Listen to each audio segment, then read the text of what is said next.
Kailan nga ba nagre-reflect ang commission? Sasagutin natin yan ngayon. Hi everyone! This is Jo, an affiliate. Kailan nga ba nagre-reflect ang commission sa TikTok? So ito lang po yung sagot dito sa tanong na to.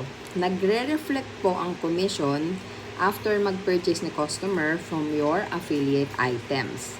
At makikita po natin itong estimated commission sa orders page.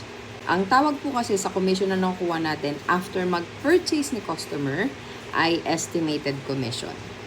Meaning, hindi pa po yun sigurado na papasok sa earnings mo as an affiliate.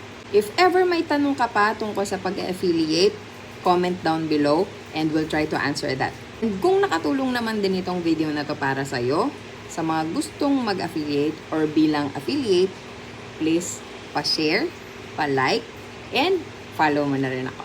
Salamat!